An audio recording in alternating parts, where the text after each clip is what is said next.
The weather affects many sports, none more so than sailing, which is very weather dependent. There are many elements that affect sailing, such as wind direction, wind speed, the state of the sea, and also thunderstorms. The type of clothing you wear is also an important element. In this video, we're going to look at how weather affects sailing and the best type of clothing to wear when out on the water.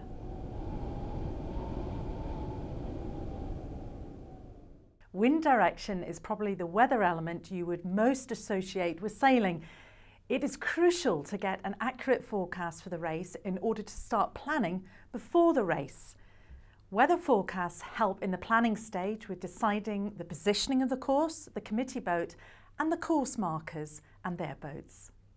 Measurements are taken before the start of the race to ensure the starting line is 90 degrees perpendicular to the wind direction. There should be a spread of boats along the line rather than being bunched up at one end, which would be the result of the wind direction not being quite 90 degrees perpendicular to the line. This ensures that the start line is unbiased.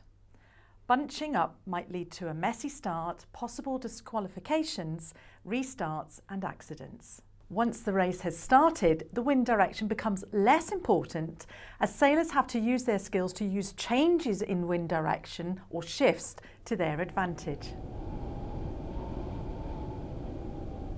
If the wind is below about 3 or 4 knots, then the boats may not go fast enough to overcome any tide, and hence the race may not start, be abandoned, or may take too long, which is a problem as races have a time limit. Different speed criteria is used for different boats or windsurfer classes. If the wind speed is too high, then there is a danger of broken equipment on board, collisions and accidents, frequent capsizing, and health and safety issues for the competitors.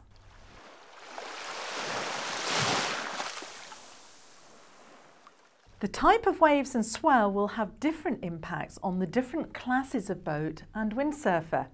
If waves or swell are too high, then boats can become swamped, boat equipment may be broken, and accidents and collisions can occur.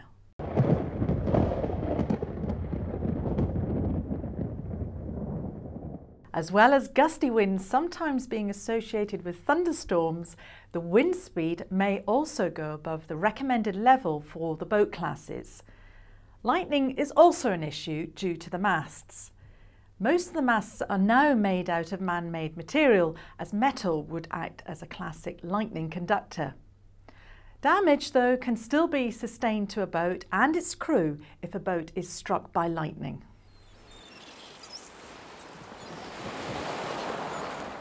As well as having to wear a buoyancy aid, there are also different types of clothing for the crew to consider. This will be mainly dependent on the weather conditions. For example, light clothing in light winds in warmer weather, and heavier duty clothing in cold weather and high winds. And in particular for dinghy sailors, there may also be consideration on wearing a wet or dry suit.